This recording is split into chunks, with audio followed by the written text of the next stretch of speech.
भाग 11। नमस्कार, कहानी बैरल में आपका स्वागत है। लीजिए पेश है रविंद्रनाथ टैगोर द्वारा लिखित उपन्यास आंख की किरकिरी। बहुत दिनों के बाद आशा ने इतनी सी बात करके महेंद्र जैसे हल्का हुआ। किसी दुर्भेद्य किले की दीवार सी नीरवता मानो उन दोनों के बीच स्याह छाया डाले खड़ी थी। महेंद्र की ओर से उसे तोड़ने का कोई हथियार न था। ऐसे समय आशा ने अपने हाथों किले में एक छोटा सा दरवाजा खोल दिया। आशा सास के कमरे के दरवाजे पर खड़ी रही। महेंद्र अंदर गया। उसे असमय में अपने कमरे में आया देखकर राजलक्ष्मी को डर लगा। सोचा कहीं फिर दोनों में कहा सुनी हो गई और वह चल देने की कहने आया हो। पूछा, अब तक सोया नहीं महेंद्र? महेंद्र ने कहा, क्या दमा उखर आया है माँ? जमाने के बाद यह सवाल सुनकर उनके मन में मान हो आया। समझी जब बहू ने जाकर बताया तो यह माँ का हाल पूछने आया है। इस आवेश से उनका कलेजा और भी कांपने लगा। किसी तरह बोली, तू सो जाकर, यह कुछ नहीं। महेंद्र, नहीं नहीं, एक बार जांच देखना अच्छा है, यह बीमारी टालने की नहीं। महेंद्र को पता था माँ को हृदय की बीमारी है। इस वजह से तथा उनके चेहरे का लक्षण देखकर उसे घबराहट हुई। माँ ने कहा, जांचने की जरूरत नहीं, मेरी यह बीमारी नहीं छूटेगी। महेंद्र ने कहा, खैर आज की रात के लिए सोने की दवा ला देता हूं, सवेरे अच्छी तरह से देखा जाएगा। राजलक्ष्मी, दवा ढेर खा चुकी, दवा से कुछ होता जाता नहीं, बहुत रात हो गई, तुम सो जाओ। महेंद्र, तुम्हें जरा चैन तो मिले। इस पर राजलक्ष्मी ने दरवाजे पर खड़ी बहू को संबोधित करके कहा, बहू, तुम रात में महेंद्र को तंग करने के लिए यहाँ क्या ले लाई? कहते कहते उनकी सांस की तकलीफ और भी बढ़ गई। तब आशा कमरे में आई। उसने कोमल किंतु दृढ़ स्वर में महेंद्र से कहा, तुम सो जाकर, मैं माँ के पास रहूंगी। महेंद्र ने आशा को अलग बुलाकर कहा, मैंने एक दवा लाने भेजा है, तो खुराक दवा होगी। एक से अगर नींद न आए तो घंटे भर बाद दूसरी खुराक देना। रात में सांस और बढ़े तो मुझे खबर देना। कहकर महेंद्र अपने कमरे में चला गया। आशा आज जिस रूप में उसके सामने प्रकट हुई उसके लिए वह रूप नया था। इस आशा में संकोच नहीं, दीनता नहीं, यह आशा अपने अधिकार में खड़ी हुई थी। अपनी स्त्री की महेंद्र ने उपेक्षा की थी, मगर घर की बहू के लिए संभ्रम हुआ। आशा उनकी देखभाल के ख्याल से महेंद्र को बुला लाई। इससे राजलक्ष्मी मन ही मन खुश हुई। फिर बोली, मैंने तो तुम्हें सोने के लिए भेजा बहू, तुम फिर महेंद्र को क्यों बुला लाई? आशा ने जवाब न दिया, पीछे बैठकर पंखा झलने लगी। राजलक्ष्मी ने कहा, तुम सो जाकर बहू। आशा धीमे से बोली, मुझे यहीं रहने को कह गए हैं। आशा समझती थी कि यह जानकर माँ खुश होंगी कि महेंद्र उसे माँ की सेवा के लिए छोड़ गया है। राजलक्ष्मी ने जब साफ समझ लिया कि आशा महेंद्र के मन को बांध नहीं पा रही है तो उनके जी में आया, कम से कम मेरी बीमारी के नाते ही महेंद्र को यहाँ रहना पड़े तो भी अच्छा है। उन्हें डर लगा कहीं वे सचमुच ठीक न हो जाएं, इसलिए आशा से छिपाकर दवा फेंकने लगी। अनमना महेंद्र खास कुछ ख्याल नहीं करता था, लेकिन आशा ये देख रही थी कि राजलक्ष्मी की बीमारी दबने के बजाय कुछ बढ़ ही रही है। वह सोचती, महेंद्र खूब सोच विचार कर दवा नहीं दे रहा है, उसका मन इतना ही खराब हो गया है कि माँ की तकलीफ भी उसे सचेतन नहीं कर पाती। उसकी इस दुर्गत पर आशा अपने मन में उसे धिक्कारे बिना न रह सकी। एक तरफ से बिगड़ने पर कोई क्या हर तरफ से बर्बाद हो जाता है। एक दिन शाम को बीमारी की तकलीफ में राजलक्ष्मी को बिहारी की याद आ गई। जाने वह कब से नहीं आया। आशा से पूछा, जानती हो बहू, बिहारी आजकल कहाँ है? उसका महेंद्र से कुछ झगड़ा है। क्यों? यह उसने बड़ा बेजा किया। बहू, उस जैसा महेंद्र का भला चाहने वाला और कोई दोस्त नहीं। कहते कहते उनकी आंखों में आंसू जमा हो आए। एक एक करके आशा को बहू तेरी बातें याद आईं। अंधी और भोली आशा को समय पर चेताने के लिए जाने कितनी बार कितनी कोशिश बिहारी ने की, और उन्हीं कोशिशों के चलते वह आशा का अप्रिय हो उठा। फिर बड़ी देर तक चुपचाप चिंतित रहकर राजलक्ष्मी बोल उठी, बहू, बिहारी होता तो हमारे इस आड़े वक्त में बड़ा काम आता, वह हमें बचाता, बात यहाँ तक न बढ़ पाती। आशा चुपचाप सोचती रही। उस सांस लेकर राजलक्ष्मी ने कहा, उसे अगर मेरी बीमारी का पता चल जाए तो वह हरगिज नहीं रुक सकता। आशा समझ गई राजलक्ष्मी चाहती हैं कि बिहारी को यह खबर मिले। बिहारी के न होने से वह असहाय सी हो गई हैं। कमरे की बत्ती गुल करके चांदनी में महेंद्र खिड़की के पास चुप खड़ा था। पढ़ना अच्छा नहीं लग रहा था। घर में कोई आराम नहीं।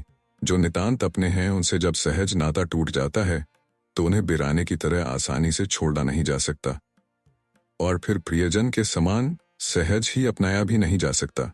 पीछे आहट मिली। महेंद्र ने समझा आशा आई है, मानो आहट उसे मिली ही नहीं।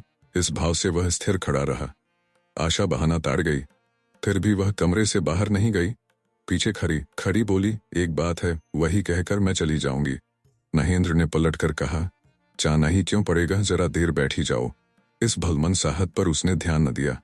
स्थिर खड़ी खड़ी बोली, बिहारी भाई साहब को माँ की बीमारी की खबर देना लाजिमी है। बिहारी का नाम सुनते ही महेंद्र के गहरे जख्म पर चोट लगी। अपने को संभालकर वह बोला, लाजिमी क्यों है, मेरे इलाज का भरोसा नहीं हो रहा है, क्यों? आशा ने मन में यह शिकायत भरी सी थी कि महेंद्र माँ के इलाज में उतना ध्यान नहीं दे रहा है, तो उसके मुंह से निकल पड़ा, कहा, उनकी बीमारी तो जरा भी नहीं सुधरी, बल्कि दिन दिन बढ़ती ही जा रही है। इस मामूली बात में जो आंच थी, महेंद्र ने उसे समझा। ऐसी गहरी भर्त्सना आशा ने महेंद्र की कभी नहीं की। महेंद्र अपने अहंकार से आहत हो विस्मित व्यंग्य के साथ बोला, देखता हूं तुमसे डॉक्टरी सीखनी पड़ेगी। इस व्यंग्य से आशा को उसकी जमी हुई वेदना पर अप्रत्याशित चोट लगी। तिस पर कमरा अंधेरा था। जो सदा ही चुप रह जाने वाली आशा आज खटके तेजी के साथ बोल उठी, डॉक्टरी न सही, माँ की सेवा सीख सकते हो।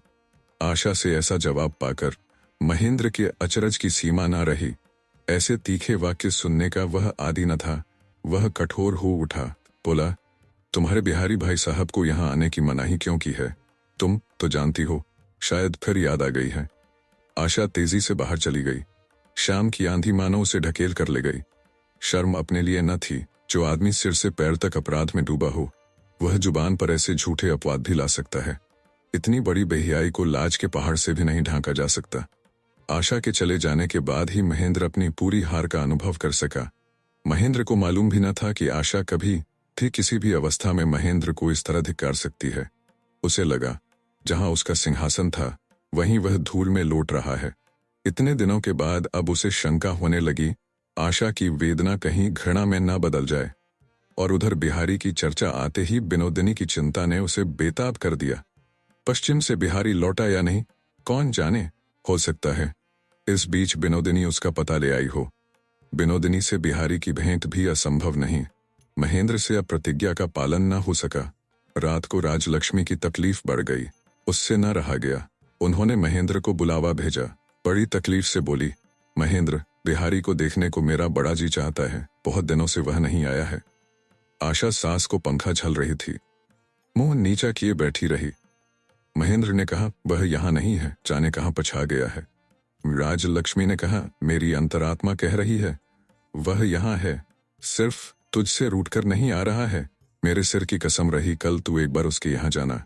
महेंद्र ने कहा, अच्छा, जाऊंगा। आज सब बिहारी के लिए परेशान है। दूसरे दिन तड़के ही महेंद्र बिहारी के यहाँ पहुंच गया। देखा, दरवाजे पर कई बैलगाड़ियों पर नौकर चाकर सामान लाद रहे हैं। महेंद्र ने भज्जो से पूछा, माजरा क्या है? भज्जो ने कहा, बाबू ने बाली में गंगा के किनारे एक बगीचा लिया है, ये सब वहीं जा रहा है। महेंद्र ने पूछा, बाबू घर पर हैं क्या? भज्जो ने कहा, वे सिर्फ 2 दिन कलकत्ता रुककर कल बगीचे चले गए। सुनते ही महेंद्र का मन आशंका से भर गया। उसकी गैर हाजिरी में बिहारी से विनोदिनी की भेंट हुई है, इस पर उसे कोई संदेह न रहा। उसने कल्पना की आंखों से देखा, विनोदिनी के डेरे के बाहर भी बैलगाड़ियां लद रही हैं। उसे यह निश्चित सा लगा कि इसलिए मुझ नासमझ को विनोदिनी ने डेरे से दूर ही रखा है।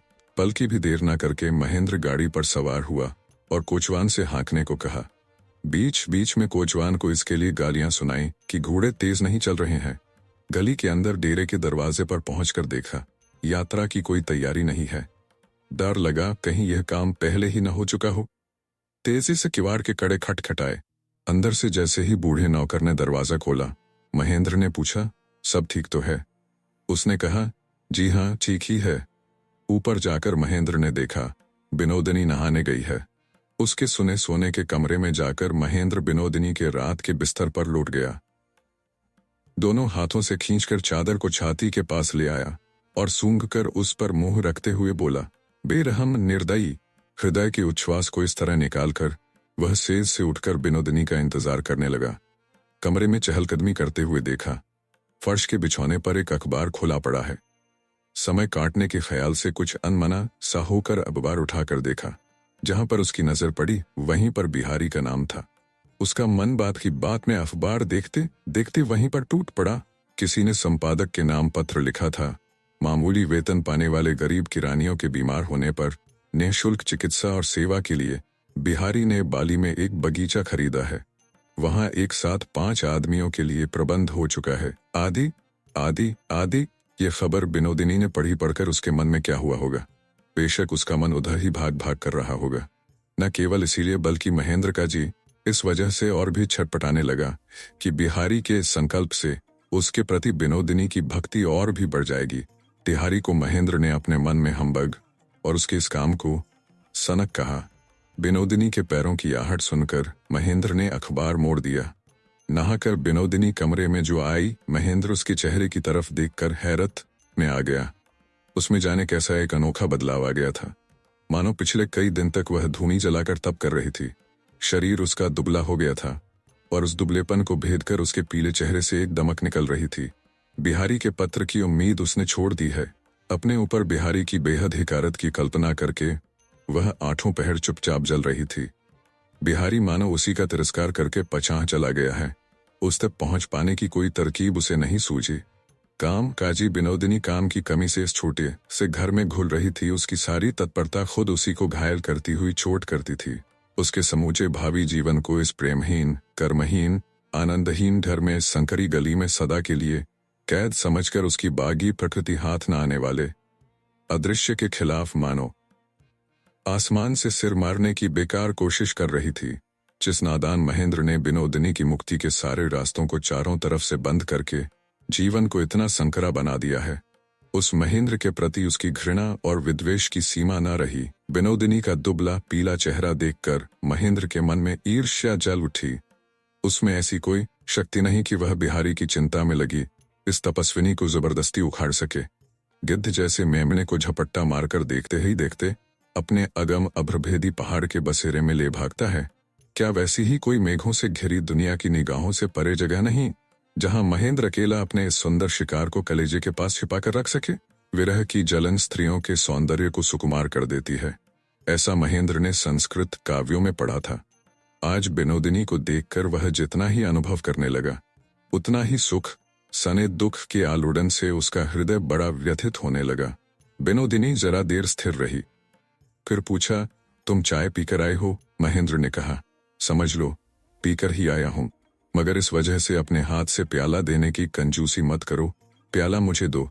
शायद जानकर ही विनोदिनी ने निहायत निर्दयता से महेंद्र से इस उच्छ्वास को चोट पहुंचाई। कहा, बिहारी भाई साहब इन दिनों कहाँ हैं? मालूम है? महेंद्र का चेहरा फक हो गया। बोला, कलकत्ता में तो वह नहीं है इन दिनों।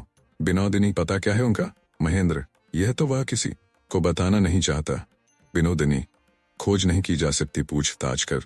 महेंद्र, मुझे ऐसी जरूरत नजर नहीं आती। विनोदिनी, जरूरत ही क्या, सब कुछ है। बचपन से आज तक की मैत्री क्या कुछ भी नहीं। महेंद्र, बिहारी मेरा छुटपन का साथी है। तुम्हारी दोस्ती महज 2 दिन की है, फिर भी ताकीद तुम्हारी ही ज्यादा है। विनोदिनी, इसी से तुम्हें शर्म आनी चाहिए। दोस्ती कैसे करनी चाहिए ये तुम अपने वैसे दोस्त से भी न सीख सके। महेंद्र, मुझे इसका कतई मलाल नहीं, मगर धोखे से औरत का दिल कैसे लिया जाता है, यह विद्या उससे सीखता तो आज काम आती। विनोदिनी, केवल चाहने से वह विद्या नहीं सीखी जा सकती, उसकी क्षमता होनी चाहिए। महेंद्र, गुरुदेव का पता मालूम हो तो मुझे बताओ, इस उम्र में उनसे दीक्षा ले आऊं, फिर क्षमता की कसौटी होगी। विनोदिनी, मित्र का पता ढूंढ निकालने की जरूरत न हो तो प्रेम की बात जुबान पर मत लाओ। बिहारी भाई साहब से तुमने ऐसा बर्ताव किया है कि तुम पर कौन यकीन करेगा। महेंद्र, मुझ पर पूरा यकीन न होता तो मेरा इतना अपमान न कर पाती। मेरे प्रेम पर अगर इतनी निश्चिंतता न होती तो शायद मुझे इतनी तकलीफ न होती। बिहारी पालतू न बनने की कला जानता है। वह कला अगर इस बदनसीब को बता देता तो वह एक दोस्त का फर्ज अदा करता। आखिर बिहारी आदमी है, इसी से पालतू नहीं बनता। यह कहकर विनोदिनी खुले बालों को पीठ पर बिखेरकर खिड़की पर जिस तरह खड़ी थी, खड़ी रही। महेंद्र अचानक खड़ा हुआ, मुट्ठी कस ली और नाराजगी से गरज कर बोला, आखिर बार बार मेरा अपमान करने का साहस क्यों करती हो तुम? इस इतने अपमान का कोई बदला नहीं मिलता। वह तुम्हारी क्षमता के कारण या मेरे गुण से। इतना बड़ा पुरुष मैं नहीं कि चोट करना जानता ही नहीं। इतना कहकर वह विनोदिनी की तरफ देखता हुआ जरा देर स्तब्ध रहा, फिर बोला, विनोद, चलो यहाँ से चलें कहीं और, चाहे पछाह, चाहे किसी पहाड़ पर जहाँ तुम्हारा जी चाहे। चलो, यहाँ जीना मुहाल है, मैं मरा जा रहा हूँ। विनोदिनी बोली, चलो अभी चलें पछाह। महेंद्र, पछाह कहाँ? विनोदिनी, किसी खास जगह नहीं, कहीं भी 2 दिन रहते घूमते फिरेंगे। महेंद्र ठीक है, आज ही रात को चलो। विनोदिनी राजी होकर महेंद्र के लिए खाना बनाने गई। महेंद्र ने समझ लिया बिहारी वाली खबर विनोदिनी की नजरों से नहीं गुजरी। अखबार में जी लगाने जैसी स्थिति अभी उसके मन की नहीं है। कहीं अचानक उसे वह खबर न मालूम हो जाए। इसी उधेड़ बुन में महेंद्र पूरे दिन चौकन्ना रहा। बिहारी की खोज खबर लेकर महेंद्र लौटेगा, इस आशा से घर में उसकी रसोई बनी थी। काफी देर हो गई तो दुखी राजलक्ष्मी बेचैन हो उठी। रात भर नींद न आई थी, इससे वह काफी थकी थी। फिर महेंद्र के लिए यह बेताबी उन्हें और कष्ट दे रही थी। यह देखकर आशा ने पूछताछ कर यह पता किया कि महेंद्र की गाड़ी वापस आ चुकी है। कोचवान से मालूम हुआ महेंद्र बिहारी की यहां से होता हुआ पटलडांगा के डेरे पर गया है। राजलक्ष्मी ने सुना और दीवार की तरफ करवट बदल कर लेटी रही। आशा उनके सिरहाने चित्र लिखी सी बैठी पंखा झलती रही और दिन समय पर आशा को खाने के लिए जाने का वह आदेश किया करती थीं। आज कुछ न कहा। कल जब उनकी तबीयत ज्यादा खराब थी, यह देखकर भी महेंद्र विनोदिनी के मोह में चला गया, तो राजलक्ष्मी के लिए दुनिया में कुछ भी करने का मन बुझ गया। कोई 2 बजे आशा बोली, माँ दवा पीने का वक्त हो गया। राजलक्ष्मी ने कोई जवाब न दिया, चुप रही। आशा दवा लाने जाने लगी तो बोली, दवा की जरूरत नहीं बहू, तुम जाओ। आशा ने माँ के रूठने का मर्म समझा और उसी समझ ने उसके हृदय के आंदोलन को दूना कर दिया। आशा से न रहा गया। अपनी रुलाई रोकते रोकते वह फफक पड़ी। राजलक्ष्मी धीरे धीरे करवट बदलकर आशा की तरफ हो गई और स्नेह से उसका हाथ सहलाने लगी। कहा, बहू तुम्हारी उम्र भी क्या है, सुख का मुंह देखने का तुम्हें बहुत समय है। मेरे लिए तुम परेशान मत हो बिटिया, मैं काफी जी चुकी, अब क्या होगा जीकर। आशा की रुलाई और उम्मड़ आई। उसने आंचल से मुंह दबा लिया। रोगी के घर इस तरह निराना दिन मंद गति से कट गया। रूठे रहने के बावजूद दोनों नारियों को अंदर ही अंदर आशा थी कि महेंद्र अभी आएगा। खटका होते ही दोनों के शरीर में एक चौंक सी जगती थी, इसे दोनों समझ रही थीं। धीरे धीरे सूर्यास्त की आभा धुंधली पड़ गई। कलकत्ता के अंतपुर में उस गोधली की आभा में न तो खिलावट है और न अंधेरे का आवरण ही होता है। वह विषाद को गहरा और निराशा के आंसू सुखा डालती है। कर्म और भरोसे के बल को वह छीन लेती है, लेकिन विश्राम और वैराग्य की शांति नहीं लाती। रोग से दुखी घर की उस सूनी और कुरूप सांझ में आशा पांव दबाए गई और दिया जलाकर कमरे में ले आई। राजलक्ष्मी ने कहा, बहू रोशनी नहीं सुहाती, दिए को कमरे से बाहर रख दो। आशा दिए को बाहर रखाई। घना होकर अंधेरा जब अनंत रात को छोटे से कमरे में ले आया तो आशा ने धीमे से राजलक्ष्मी से पूछा, माँ उन्हें खबर भिजवाऊं क्या। राजलक्ष्मी ने सख्त होकर कहा, नहीं नहीं, तुम्हें मेरी कसम, महेंद्र को खबर मत देना। आशा स्तब्ध रह गई। रोने की उसमें शक्ति न थी। कमरे के बाहर से बैरन ने आवाज दी, मांझी बाबू के यहाँ से चिट्ठी आई है। ये सुना और तुरंत राजलक्ष्मी के मन में आया, हो न हो महेंद्र की अचानक तबीयत खराब हो गई है, इसीलिए वह आ न सका और चिट्ठी भेजी है। चिंतित और परेशान होकर उन्होंने कहा, देखो तो बहू, महेंद्र ने क्या लिखा है। कांपते हुए हाथों से आशा ने बाहर जाकर रोशनी में चिट्ठी खोलकर पढ़ी। उसने लिखा था, इधर कुछ दिनों से तबीयत उचाट है, इसलिए वह घूमने के लिए पछां जा रहा है। माँ की बीमारी के लिए खास कोई चिंता की बात नहीं। उन्हें बराबर देखने के लिए नवीन डॉक्टर से कह दिया है। रात को उन्हें नींद न आए या सिर दर्द हो तो क्या करना होगा, यह भी उसमें लिखा था। साथ ही दवा खाने से मंगाकर उसने हल्के और ताकतवर पथ्य के 2 डब्बे भी भेज दिए थे। फिलहाल गिरिडीह के पते पर माँ का हाल लिखने के लिए चिट्ठी में पुनश्च में अनुरोध किया था। चिट्ठी पढ़कर आशा स्तंभित हो गई। एक जबरदस्त धिक्कार ने उसके दुख को भांप लिया। यह कठोर समाचार वह माँ को किस तरह सुनाए। आशा के इस विलंब से राजलक्ष्मी बहुत ही उतावली हो उठी। बोली, राजलक्ष्मी ने कहा, अपनी तबीयत के बारे में उसने क्या लिखा है, जरा वह जगह फिर से पढ़ो तो। आशा ने फिर से पढ़ा।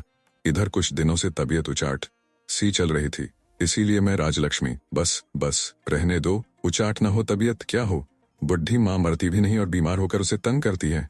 तुम मेरी बीमारी को कहने उससे क्यों गई। कहकर वह बिस्तर पर लेट गई। बाहर जूतों की चरमराहट हुई। पैरे ने कहा, डॉक्टर आए हैं। खासकर डॉक्टर साहब अंदर आए। घूंघट निकालकर आशा पलंग की आड़ में हो गई। डॉक्टर ने पूछा, आपको शिकायत क्या है, ये तो कहें। राजलक्ष्मी झुंझलाकर बोली, शिकायत क्यों होगी, किसी को मरने भी न देंगे, आपकी दवा से ही क्या मैं अमर हो जाऊंगी। डॉक्टर ने दिलासा देते हुए कहा, अमर चाहे न कर पाऊं, तकलीफ खटे इसकी कोशिश तो। राजलक्ष्मी कह उठी, तकलीफ की दवा तभी होती थी जब विधवाएं जल मरती थीं, अब तो बांधकर मारना ठहरा। आप जाएं डॉक्टर साहब, मुझे तंग न करें, मैं अकेली रहना चाहती हूँ। डॉक्टर ने डर कर कहा। जरा आपकी नब्ज, राजलक्ष्मी ने खींचकर कहा। मैं कह रही हूँ आप जाइए, मेरी नब्ज सही है, ये खतरा नहीं कि ये जल्दी छूटेगी। लाचार होकर डॉक्टर कमरे से बाहर चला गया। उसने आशा को बुलाया, उससे बीमारी का सारा ब्यौरा पूछा। सब कुछ सुनकर गंभीर सा होकर वह फिर कमरे में गया। बोला, महेंद्र मुझ पर आपके इलाज का भार सौंप गया है। अगर आप इलाज न कराएंगी तो उसे दुख होगा, महेंद्र को दुख होगा। यह बात राजलक्ष्मी को मजाक जैसी लगी। उन्होंने कहा, महेंद्र की इतनी फिक्र ना करें आप, दुनिया में हर किसी को दुख भोगना पड़ता है। आप जाएं, मुझे सोने दें। डॉक्टर ने समझा बीमार को ज्यादा तंग करना ठीक नहीं। वह बाहर निकला और जो कुछ करना था आशा को बता दिया। आशा जब कमरे में लौटी तो राजलक्ष्मी बोली, तुम जरा आराम कर लो जाकर बिटिया, तमाम दिन मरीज के पास बैठी हो। हारू की माँ से कह दो बगल के कमरे में बैठेगी। आशा राजलक्ष्मी को समझती थी। यह उनके स्नेह का आग्रह नहीं, आदेश था। इसे मान लेने की सिवाय चारा नहीं। उसने हारू की माँ को भेज दिया था और अपने कमरे में नीचे लेट गई। दिन भर उसने खाया पिया नहीं, तकलीफ भी थी। उसका तन मन चूर चूर हो गया था। उस दिन पड़ोस में दिन भर ब्याह के बाजे बजते रहे। अभी फिर शहनाई पर धुन छिड़ी। उस रागिनी से चोट खाकर रात का अंधेरा कांपकर आशा पर बार बार आघात करने लगा। उसकी अपने विवाह के दिन की छोटी से छोटी घटना भी सजीव हो उठी और सबने मिलकर रात के आसमान को स्वप्न की छवि से पूर्ण कर दिया। कमरे में रोशनी जलाकर वह कागज लिए लगातार आंसू पोंछती हुई लिखने बैठ गई। पूजनीय मौसी, तुम्हारे सिवाय आज मेरा कोई नहीं। एक बार आओ और अपनी इस दुखिया को अपनी गोद में उठा लो, वरना मैं जीऊंगी कैसे। और क्या लिखूं? नहीं जानती। चरणों में कोटि कोटि प्रणाम, तुम्हारी प्यारी चुन्नी। अन्नपूर्णा काशी से आई। धीरे राजलक्ष्मी के कमरे में जाकर उन्हें प्रणाम करके उनके चरणों की धूल माथे ली। बीच में इस विलगाव के बावजूद अन्नपूर्णा को देखकर राजलक्ष्मी ने मानो कोई खोई न पाई। उन्हें लगा वे मन के अनजान ही अन्नपूर्णा को चाह रही थीं। इतने दिनों के बाद आज पल भर में ही यह बात स्पष्ट हो उठी कि उनको इतनी वेदना महज इसलिए थी कि अन्नपूर्णा न थीं। एक पल में उसके दुखी चित्त ने अपने चिरंतन स्थान पर अधिकार कर लिया। महेंद्र की पैदाइश से भी पहले जब इन दोनों जेठानी देवरानी ने वधू के रूप में इस परिवार के सारे सुख दुखों को अपना लिया था, पूजा त्योहारों पर, शोक मृत्यु में दोनों ने गृहस्थी के रथ पर साथ साथ यात्रा की थी। उन दिनों के गहरे सखीत्व ने राजलक्ष्मी के हृदय को आज पल भर में आच्छन्न कर लिया। जिसके साथ सुदूर अतीत में उन्होंने जीवन का आरंभ किया था, तरह तरह की रुकावटों के बाद बचपन की सहचरी गाढ़े दुख के दिनों में उनकी बगल में खड़ी हुई यह एक घटना उनके मौजूदा सुख दुखों प्रिय घटनाओं में स्मरणीय हो गई, जिसके लिए राजलक्ष्मी ने इसे भी बेरहमी से चोट पहुंचाई थी। वह आज कहाँ है? अन्नपूर्णा बीमार राजलक्ष्मी के पास बैठकर उनका दायां हाथ अपने हाथ में लेती हुई बोली, दीदी। राजलक्ष्मी ने कहा, मंछली, उनसे और बोलते न बना। आंखों में आंसू बहने लगे।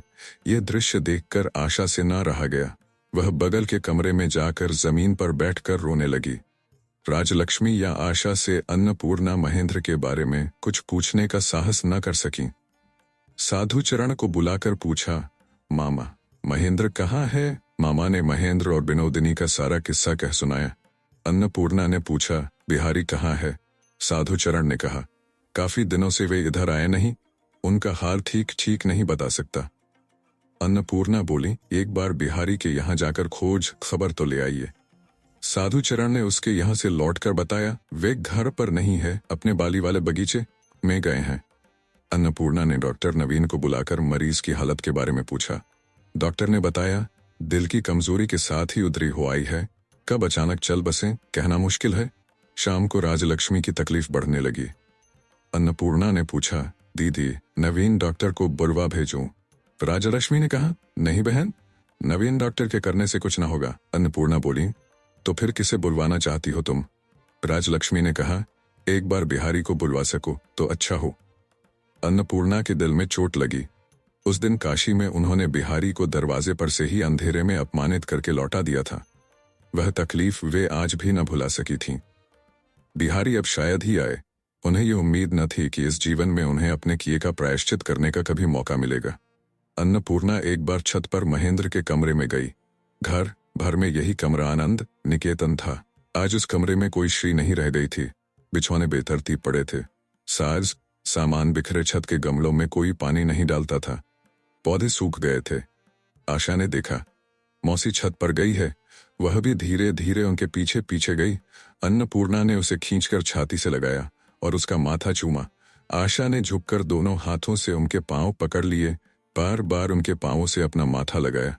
बोली, मौसी मुझे आशीर्वाद दो, बल दो।